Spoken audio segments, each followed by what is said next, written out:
Kary Antholis, thank you so much for all the work you've done in putting this festival together and the evening together. It's really a thrill for me to be here and to introduce this film. It's a film that means a tremendous amount to me, and this evening is made even more special by the presence of one of the great cinematographers in America. Haskell Wexler was the cinematographer for America, America. Right here.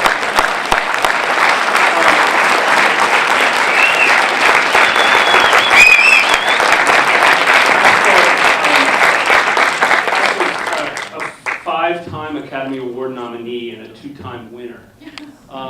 He shot films like Who's Afraid of Virginia Woolf, One Flew Over the Cuckoo's Nest, and many others.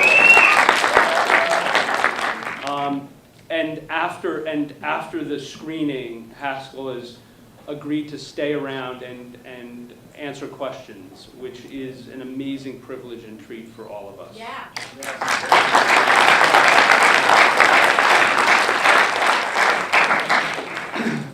I'm gonna speak for about 15 minutes, and what I'm gonna do is offer you just some context for the film based on Kazan's writings, his autobiography and interviews that he did.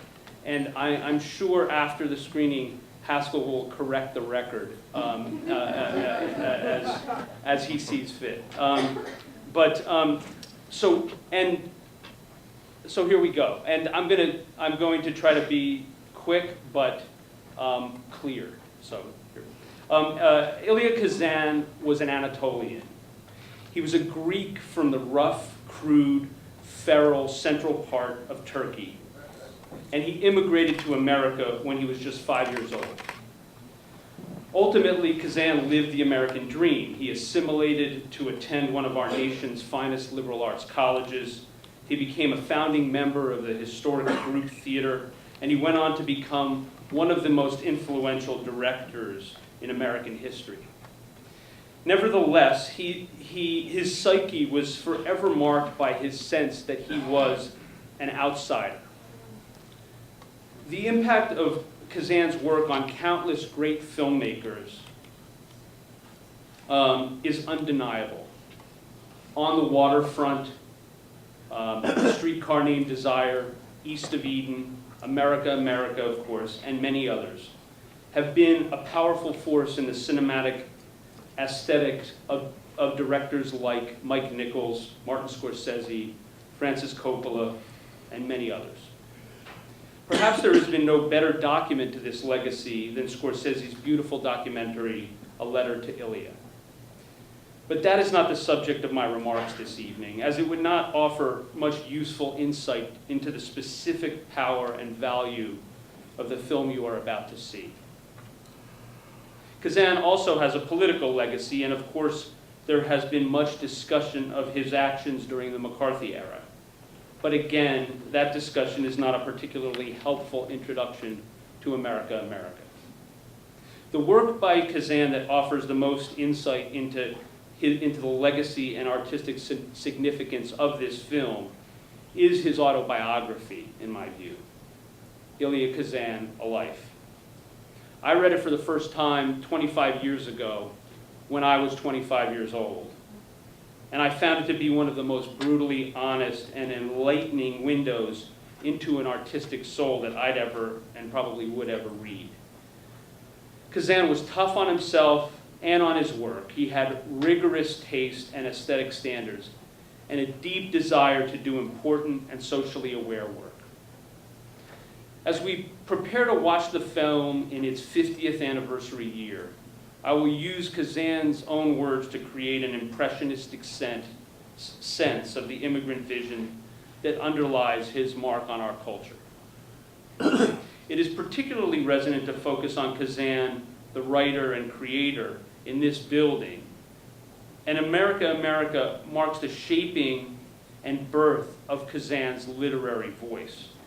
The film marks the moment when he moved from interpreting and reflecting the visions of others to becoming a creator, author, and presenter of his own worldview.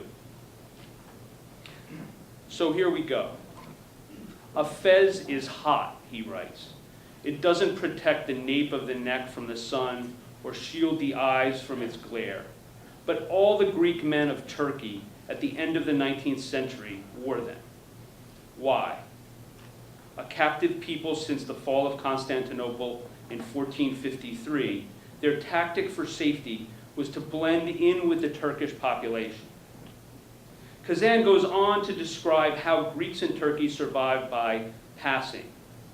The tactic persisted when some of these people came to America. He writes, "You who live in safety may call this self-betrayal. Don't be so superior. I've seen the same kind of thing here among many other races and peoples." After Kazan's parents met and married, they joined his father's family in leaving Europe just before World War I and the ethnic cleansing that followed. Our history, as he puts it, is one of moving from place to place just ahead of catastrophe. Once settled in New Rochelle, New York, Kazan's mother invested her hopes and dreams in her young son's development and education.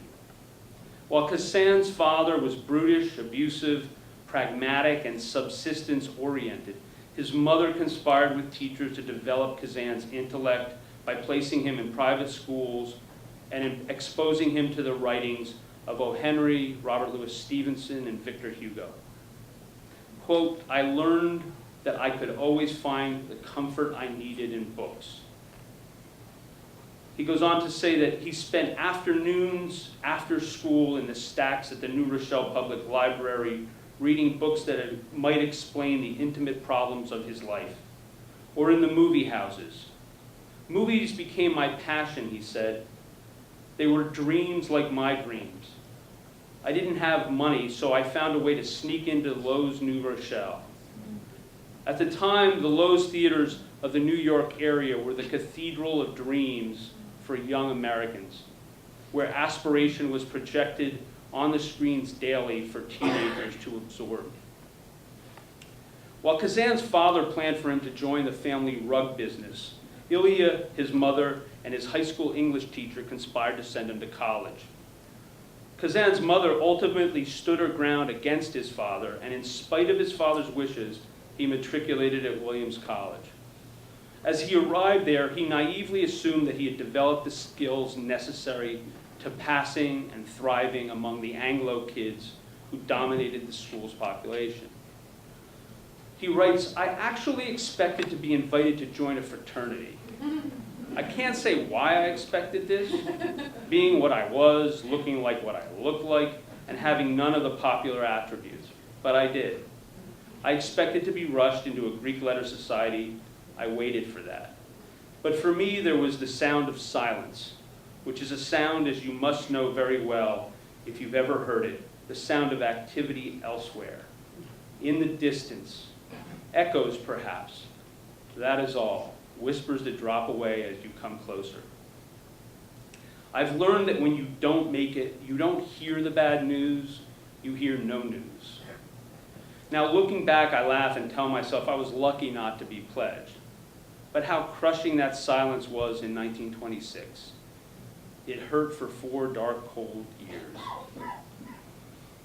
I would have to eat what happened and find my own way to get what I wanted. Above all, I realized that now I had to persist with my own strength and my special cunning. From that week in 1926 on, I knew what I was, an outsider, an Anatolian, not an American. I didn't recall it then, but I do now, a favorite phrase of my father's. Gözümüz yok, which is Turkish for we have no eyes. And that means we do not feel because we do not see slights, insults, and provocations. That is how we stay alive and continue here. My salvation was the college library. I lived in the stacks. like a small animal finding refuge in a mass of brambles. Books were the solution to my life. I lived along with the authors of the great novels by the lights of their stories. I understood the drama of my own life. As Kazan emerged from college, he saw his father crushed by the Depression. Witnessing the great bullying authority figure of his life laid low, offered a new set of lessons for Kazan as the ambitious outsider.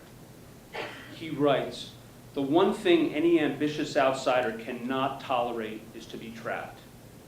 The freedom to choose my next step is what I live by. Any man who comes out of a climate of oppression has to learn to keep an eye on the back door and make sure it remains unlocked. To know the right people to ease his way out of trouble before it becomes life-threatening. Such a man lives by his wits. Cunning is his muscle and his bulletproof vest." Kazan used that cunning to find his way into a career in theater and film. His successes and failures there, as I alluded to earlier, are well documented and recounted. I'll spend the remaining moments with you recounting Kazan's final step in the process of becoming what he considered to be his true artistic self. That step was the making of the film you're about to see. He writes, "For years I'd been thinking there might be a fine film and one I had to make in the story of my father's brother, Avram Elia Kazan, known in the rug trade as A.E. Joe Kazan. He managed to come to this country at the age of 20, put together some dollars, and in time brought his brother, my father, across the water, then one after the other, the rest of the family. One of those family members was Kazan's elderly aunt, Evanthea. Kazan writes, "When I was 5 or 6, my parents would leave me with this old woman. And as an Estelian Greek of near peasant stock, she spoke no Greek, only Turkish, the language of the oppressor. Even her Bible was written in Turkish. She used to take me into her bed and tell me stories of life in Turkey and how we'd managed to escape and come to America. I'd never forgotten that old woman's stories. I discussed the idea for this film with my wife, whose opinion in these matters I respected," Kazan wrote. "Molly thought it a fine idea and urged me to find a good screenwriter to write it for me. When I hinted that I was flirting with the idea of writing it myself, she said, 'You're a good director, why the hell must you also be a writer?' But who could know as well as I did the story of how my uncle was able to get to this country? In someone else's hands, it would lose its flavor. I had to write that screenplay myself," he says. "The thing to do was to go there. I'd left Turkey when I was 4, been back once when I was 12. Now I had a purpose, to study the country and its people, penetrate into the heart of the place, and follow the course of my uncle's journey from Kayseri in the interior to Istanbul, where he boarded the Kaiser Wilhelm to America. I have many memories of that trip," Kazan writes, "but the most important one was my encounter with my cousin Stelio Yeremia, and the recognition I had that this man, almost precisely my age, was the self I would have been if I'd not been brought to America by my father. I found my discarded self. I told Stelio a little of why I'd come, that I wanted to go where my father was born and where my mother's people had lived for generations before they'd left the interior for Istanbul. Would he come with us? 'I have to,' Stelio replied. 'I have to keep you out of trouble.' Stelio told me that in Turkey there was no democracy, no equality, or if there was, it was only at the very top. The poor lived without hope, and in between, Stelio said, were a great mass of Turkish people living in fear and uncertainty. Among the poor," Kazan writes, "were the hamals, the human beasts of burden. These creatures were neither friendly nor unfriendly, not much different from the donkeys. They were at the bottom level of this society and of humanity. I didn't realize it immediately," Kazan said. but I'd found the hero of my film, America, America. Kazan says he studied his cousin's face. It was uncreased. Although he lived in continuous worry, the shortest walk had the possibility of danger, which is why he always hurried on the street. He still managed to be affable, and he made his way by pleasing his enemies as well as his friends. He had lived all his life under the eye of authority he knew to be hostile. Fear had ordered his life. I compared myself, and I recognized myself in him. The next day, Stelio and Kazan motored east on roads of gravel. He writes, 4 hours later, we drove into the central square of Kayseri, the city where my father was born and raised. Kayseri was a town that smelled of open sewers and poorly constructed septic pits. In Kayseri, I asked to see the less impressive sites, particularly what had once been the Greek neighborhood where father's family had lived. Here I saw long rows of walls without windows facing the streets. There were no Greeks in Kayseri now. They had been made to move from Turkey to Greece at the end of the 1922 war. But I imagined my father, his parents, his family in one of those faceless streets and how they must have felt, outnumbered and powerless. The visit left a profound mark on Kazan, not just as a human, but also as an artist. I'd found my true material, he wrote. As we drove back to Istanbul, I'd made up my mind. I would make a film about my uncle's journey from Kayseri to America. I jotted down notes about the terrain and the details of the villages we passed, as well as the people, who they were, what they wore, and what they were doing. I took photographs. I'd begun to work. Later in the book, Kazan reflects on the experience of making the film.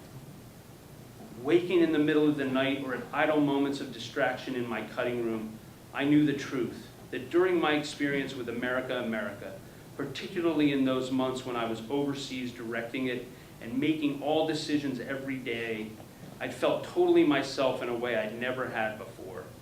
In the making of that film, all activity had started from a directive I gave, and each day's program was based on my wishes. That was what I wanted to be, the unchallenged source. With that said, I urge you to savor every frame of America, America. It is often rough. The lead actor, Stathis Gialelis, feels, as Kazan admits, awkward and untrained as an actor. But he also feels like the real thing, because he is the real thing. Stathis was sweeping the floors of the production office in Athens when Kazan befriended him. He told Kazan of the hardships he'd faced during the Greek Civil War and of how his father had been beaten by the rightists until he began to bleed internally, and of how Stathis held his father in his arms as he bled to death. As Kazan says, I found him devoted, honest, and loyal. All you had to do was look at him and you believed the story of America, America. He was too amateurish to contrive. It was not a characterization, but a fact. This young man was it. And so Kazan, with Haskell's guidance, as I understand, cast him as the lead in the film. In America, America, as in his autobiography, Kazan's priority is to present the truth, and we can only be grateful for his efforts. Thanks and enjoy.